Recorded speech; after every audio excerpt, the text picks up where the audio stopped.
She pulled on her riding boots and wandered back out to the barn. Goblin, her favorite horse, put his head over the corral fence, and Nikki stroked his sleek black neck. "Dad didn't say I couldn't go riding, you know. He just said not to take long rides." Nikki patted him between the ears. "Anyway, what's long to some people is really not very long to others. Have you ever noticed that, Goblin?" The horse blinked his big dark eyes at her. She ruffled his ears. "I'm glad you're so agreeable." Nikki brushed his smooth coat, slid on his bridle, and lightly tossed a blanket on his broad back. She grabbed her saddle, moved to Goblin's left side, and swung it up. When everything was in place, she pulled the cinch tight and stepped up. In minutes, she was heading up the north trail toward Sugarloaf Ridge. There were some dark clouds in the distance, but it would take a few hours for them to get here. In the meantime, she would take a leisurely ride and check on the elk herd. Then she would come back, make an embarrassing amount of popcorn, and pig out while she watched movies on TV. Nikki wound her way up the narrow trail, working Goblin into an easy canter. Giant pines lined the trail on both sides. Every so often a rabbit would dart out of the brush and race alongside Goblin, then disappear back into the undergrowth. Goblin whinnied playfully each time. He seemed to enjoy the game. Several miles up, Nikki topped out on a small peak overlooking a grassy meadow. To her right were beautiful snow-capped mountains.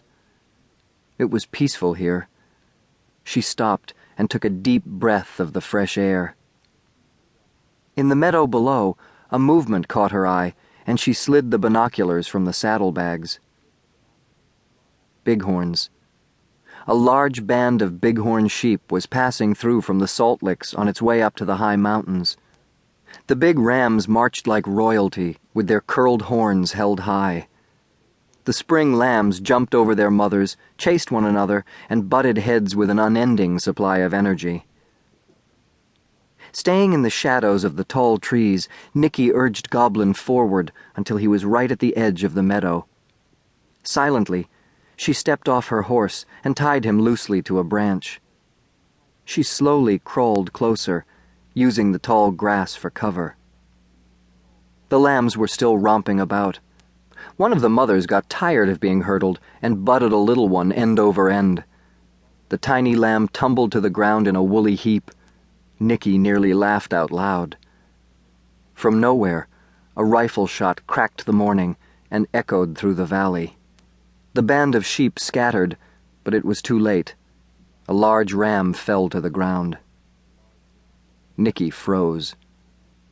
Poachers. Through the tall grass, she watched two camouflage-colored four-wheelers drive up to the ram. Two rough-looking men jumped off and went mechanically to work, slicing and hacking at the throat of the dead animal. They were after its head. Within minutes, it was severed. Carefully, the poachers wrapped the beautiful curled horns and tied the ram's head on the back of one of the four-wheelers. Nikki held her breath. No telling what they would do if they found her there as a witness. One of the men suddenly looked in her direction. He had cold blue eyes and a pointed red beard. She tried to sink lower into the grass. The man began walking right at her. He passed so close he almost stepped on her hand. A horse whinnied. It was Goblin. He had somehow gotten loose and decided to join Nikki in the meadow. The man with the red beard grabbed the horse's reins. "Someone's out here, Frank. They probably saw the whole thing." The man called Frank finished tying the ram's head and wiped the blood off his hands. "Quit worrying, it's just a loose horse. You've been jumpy all day." The bearded man scowled. "I'll quit worrying when we close down this operation. We've got too much at stake to get caught." "We're not gonna get caught. No one lives in these mountains. There's one old hunting lodge and no people around for miles."